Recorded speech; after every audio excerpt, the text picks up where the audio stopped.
الصلاة والسلام على سيد الأنبياء والمرسلين نبينا محمد وآله وصحبه أجمعين، أما بعد. أعوذ بالله من الشيطان الرجيم. وإذا لقوا الذين آمنوا قالوا آمنا وإذا خلوا إلى شياطينهم قالوا إنا معكم إنما نحن مستهزئون الله يستهزئ بهم ويمدهم في طغيانهم يعمهون أولئك الذين اشتروا الضلالة بالهدى فما ربحت تجارتهم وما كانوا مهتدين. اور جب منافق مومنوں سے ملاقات کرتے ہیں تو کہتے ہیں ہم ایمان لائے، اور جب اپنے بڑوں کے پاس جاتے ہیں تو کہتے ہیں ہم تمہارے ساتھ ہیں، ہم تو بس استہزاء کر رہے ہیں.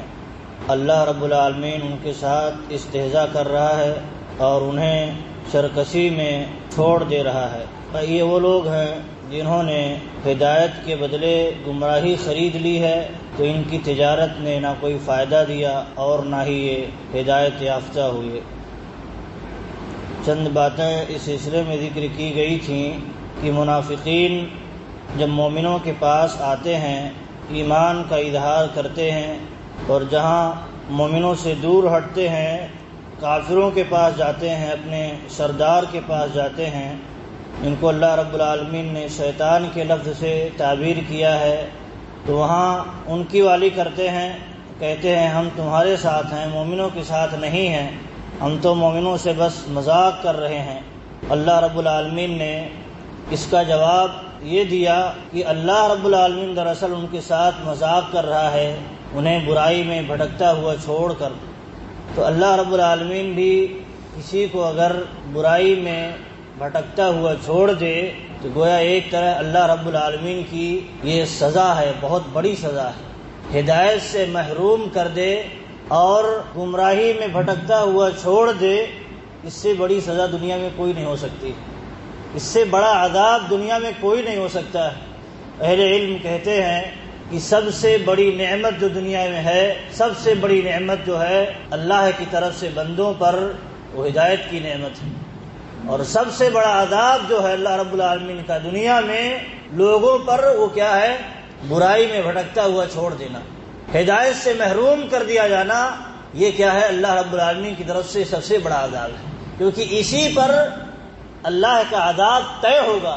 اور اگر دین اسلام پر، ہدایت پر قائم ہے تو اسی پر جو سب سے بڑی نعمت ملنے والی ہے اسی پر ملے گی. تو اللہ رب العالمین بھی ایسے لوگوں کے ساتھ مذاق کر رہا ہے. تو مذاق اسی معنی میں ہے کہ اللہ رب العالمین ان کے گناہوں کا بدلہ دے رہا ہے، صلہ دے رہا ہے، انصاف کر رہا ہے. بیوقوف بناتے ہیں مومنوں کو، اللہ کو بیوقوف بنانا چاہتے ہیں. تو یہ کتنی بڑی حماقت ان کی ہے، یہ نہیں سمجھتے ہیں. تو اللہ رب العالمین بھی انہیں اسی حال میں چھوڑ دیتا ہے، بلکہ مزید دلدل میں دھستا چھوڑ دیتا ہے. اور ایسے لوگوں کو اللہ رب العالمین نعمتیں بھی نوازتا ہے تاکہ یہ سمجھیں کہ ہم جو کچھ کر رہے ہیں یہ صحیح کر رہے ہیں، اسی لیے تو مل رہا ہے. یہ بہت بڑی مطلب ایک طرح سے اللہ رب العالمین کی طرف سے آزمائش ہے، بہت بڑی آزمائش ہے. اس میں بہت کم لوگ سنبھل پاتے ہیں. نعمتیں جب ملتی ہیں تو ہر کوئی سمجھتا ہے ہم اچھے کام کر رہے ہیں تبھی مل رہی ہے. نہیں سمجھ پاتا ہے انسان، اس کا دماغ نہیں کام کرتا ہے، اتنا کمزور ہے انسان. اللہ رب العالمین اگر کسی کو استدراج میں، ڈھیل میں رکھے، نعمتیں نوازے، برائی میں بھی مبتلا ہو، تو یہ اللہ رب العالمین کی طرف سے بہت بڑی آزمائش ہے. انسان نہیں سمجھ پاتا ہے، اللہ رب العالمین اسے مہلت دیتا ہے، اچانک پکڑ لیتا ہے، توبہ کی بھی توفیق اسے نہیں مل پاتی. وہ سوچتا رہتا ہے ہم تو نعمتیں ہمیں مل رہی ہیں، اللہ رب العالمین ہم سے خوش ہوگا، یا ہم جو کچھ کر رہے ہیں یہ سب اچھا کام کر رہے ہیں تبھی یہ ساری چیزیں مل رہی ہیں. تو اللہ رب العالمین نے اس کا رد کیا ہے، سوچ کو مطلب کلیئر کیا ہے تاکہ انسان فتنے میں نہ پڑے. جو انسان ہدایت پر رہنا چاہتا ہے، باقی رہنا چاہتا ہے، وہ سمجھے کہ بسا اوقات اللہ رب العالمین نعمتیں نوازتا ہے، انسان برائی پر ہوتا ہے تب بھی، تاکہ اسے مزید برائی کی دلدل میں ڈھکیل دے اس کی سرکشی کی بنیاد پر. تو چوکنا ہونا چاہیے انسان کو، اسی لیے اترانا نہیں چاہیے، نعمتیں پا کر کے دنیا اترانا نہیں چاہیے، اللہ کا شکر ادا کرے۔ اللہ کے شکر میں عمل بھی شامل ہے، زبان سے شکر ادا کرے، دل سے شکر ادا کرے، عمل سے شکر ادا کرے، تاکہ اس کا حق ادا ہو، اور اللہ رب العالمین اگر اسے استدراج میں رکھا ہو تو اللہ تعالیٰ اس کی اس عبادت کو دیکھ کر کے اٹھا لے۔ آگے اللہ رب العالمین نے کہا یہ تجارت ہی تو کرتے ہیں، ایمان کے بدلے ضلالت گمراہی خریدتے ہیں، ہدایت کے بدلے دنیا خریدتے ہیں۔ تو یہ سودا جو ہے، یہ سودا تجارت میں کیا ہوتا ہے؟ لین دین ہوتا ہے، ایک چیز آدمی دیتا ہے تو دوسری چیز لیتا ہے، پیسہ دیتا ہے سامان لیتا ہے، کوئی سامان دیتا ہے تو پیسہ لیتا ہے، یہی تجارت ہے۔ تو اللہ رب العالمین نے بھی اس تجارت کی زبان میں لوگوں کو سمجھایا ہے، منافقوں کو اور مومنوں کو بھی ان کی حقیقت سمجھائی ہے کہ دیکھیے یہ کتنا گھاٹے کا سودا کرتے ہیں۔ یہ ہدایت کے بدلے ہدایت دیتے ہیں، خریدتے کیا ہیں؟ گمراہی۔ کوئی عقل مند ایسا ہوگا کہ جو قیمتی چیز دے کر کے ردی وہ بھی نقصان دہ چیز خریدے؟ عقل مند ایسا نہیں کر سکتا ہے، وہی کر سکتا ہے جو بیوقوف ہو، بے عقل ہو۔ اللہ رب العالمین نے ان کی بیوقوفی جسے کہا کہ حقیقت میں یہی بیوقوف ہے، تو وعدے کی ہے، کلیئر کی ہے کہ دیکھیے یہ تجارت کرتے ہیں، لیکن تجارت کس طور پر کہ قیمتی چیز کے بدلے ایک ردی چیز خریدتے ہیں، ہدایت کے بدلے گمراہی خریدتے ہیں۔ فما ربحت تجارتہم، تو ان کی تجارت انہیں فائدہ نہیں دینے والی ہے، ایسی تجارت نہیں فائدہ دیتی، نقصان دہ ہوتی ہے۔ اور اللہ رب العالمین نے کہا کہ یہ ہدایت بھی نہیں پانے والے، تجارت میں بھی نفع نہیں اور ہدایت بھی نہیں پانے والے، ہدایت بھی نصیب نہیں ہونے والی ہے انہیں۔ جیسے انسان جب ایک چیز فائدے والی ہوتی ہے، سامنے نظر آئے، بتایا بھی جائے، لوگ رہنمائی بھی کریں جو ماہرین ہیں تجارت کے، اس کے باوجود بھی اس چیز کو چھوڑ کر کے اگر ایسی چیز کو اپنائے جس کے بارے میں سب متفق ہیں، سب کہتے ہیں یہ نقصان دہ ہے، تجارت ہے، اس میں مت پڑو، اس میں مت ہاتھ ڈالو، اس کو مت خریدو، پھر بھی وہ خریدتا ہے تو اسے کچھ نہیں حاصل ہونے والا ہے، نہ تو فائدہ، نہ تو اس کی موڑی بچنے والی ہے اور نہ ہی اس کو کچھ فائدہ ملنے والا ہے۔ تو اللہ رب العالمین نے کہا نہ تو ان کی تجارت انہیں فائدہ دی، فائدہ کیا ہے؟ جو اصل مال سے اوپر فائدہ دے اس کو کہتے ہیں ربح، فائدہ۔ تو تجارت میں اگر اصل موڑی سے، راس المال سے اگر کچھ فائدہ نہ ملے تو اس کو کہتے ہیں تجارت میں فائدہ نہیں ہوا۔ تو اللہ نے کہا ان کی تجارت نے کچھ فائدہ نہیں دیا، اور دوسرا ذکر کیا کہ ہما کانوا مہتدین، ان کا راس المال بھی نہیں بچا، راس المال بھی نہیں بچا، جو اصل موڑی ہے وہ بھی نہیں بچی، وہ بھی گئی۔ یہ کیسا گھاٹے کا سودا ہے؟ جب عقل ہوتی تو گھاٹے کا سودا اتنا نہیں کرتے کہ سب کچھ برباد ہو جائے۔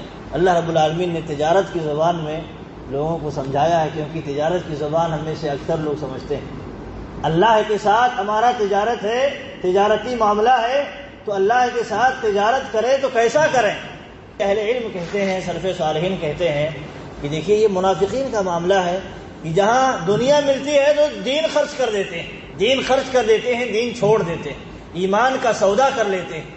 اہل علم کی سلف صالحین کہتے ہیں اسی آیات اور حدیث کی روشنی میں، دیگر حدیث کی روشنی میں ایک قاعدہ بناتے ہیں، جب کہیں آپ کے ایمان کا خطرہ ہو، آپ کے دین کا خطرہ ہو، تو فقدم البدن یا فقدم النفس والمال، جہاں ایمان کا خطرہ ہو اور آپ کے دنیا کا بھی خطرہ ہو تو کس کو ترجیح دو گے، کس کو آگے پیش کرو گے کہ اس کا نقصان ہو جائے اور اصل بچ جائے؟ دیکھیے آپ تجارت کرتے ہیں تو اگر تجارت میں نقصان ہو رہا ہوتا ہے تو آپ سوچتے ہیں راس المال بچ جائے، اصل موڑی بچ جائے، اس کے لیے آپ بہت کچھ تدبیریں بھی اختیار کرتے ہیں، بہت کچھ خرچ بھی کرنا پڑے سائڈ سے، وہ بھی آپ کرتے ہیں تاکہ اصل بچ جائے۔ تو اہل علم کہتے ہیں دیکھیے اصل بچانے کے لیے آپ کو اگر اصل خطرے میں پڑے تو آپ کو اصل بچانے کے لیے نفس کی قربانی دے دیں، نفس کی قربانی دے دیں، اگر ضرورت ہے دین بچانے کے لیے، ایمان بچانے کے لیے تو نفس قربان کر دیں، اور ایسے ہی اگر مال جا رہا ہو آپ کا تو آپ مال قربان کر دیں، لیکن کس کو بچا لیں؟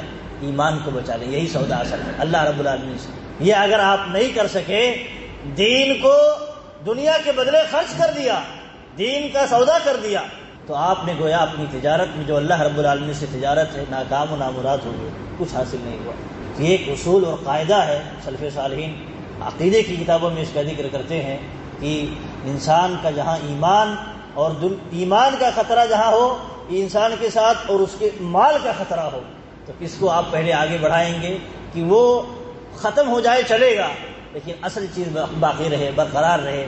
اگر آپ کے آل اولاد پر کوئی خطرہ مٹلائے یا کوئی دھمکی دے تو آپ آل اولاد کو بچانے کی فکر کریں گے, تجارت کو بچانے کی فکر نہیں کریں گے, فائدے کی فکر نہیں کریں گے. کیوں؟ اصل کیا ہے؟ ہم کماتے کس لیے ہیں؟ آل اولاد کی عزت کے لیے, ان کی حفاظت کے لیے. اگر وہ پیسہ اسی کام میں نہ آئے کس کام کا؟ تو ایسے ہی دین کو بچانے کے لیے دنیا ہے, دین کو بچانے کے لیے, دین پر قائم رہنے کے لیے دنیا ملی ہے. تو اگر ہم دنیا بچانے کے لیے دین خرچ کر دیے تو بیوقوفی ہوگی, لیکن اگر ہم دین بچانے کے لیے, ایمان بچانے کے لیے دنیا خرچ کر دیں, اپنا مال اپنا جسم خرچ کر دیں, اپنے آپ کو قربان کر دیں تو یہ اللہ کے ہاں کامیاب انسان ہے. لیکن منافقوں کا معاملہ آپ دیکھیے الٹا ہوتا ہے, بالکل الٹا ہوتا ہے. یہ کیا ہوتا ہے؟ جہاں بھی تھوڑا سا نقصان دیکھے دنیا کا وہاں دین جانے دو, دین چھوڑ دیتے ہیں. جہاں دنیا ملے وہاں دین قربان کر دیتے ہیں. تو یہ چیزیں سمجھنے کی ضرورت ہے اور تربیت کی ضرورت ہے کہ دیکھیے مومنوں کا کام کیا ہوتا ہے اور وہیں منافقوں کا کام کیا ہوتا ہے. اللہ رب العالمین سے دعا ہے کہ اللہ رب العالمین ہمیں سننے سمجھنے اور اس کے مطابق عمل کرنے کی توفیق دے. السلام علیکم ورحمۃ اللہ وبرکاتہ.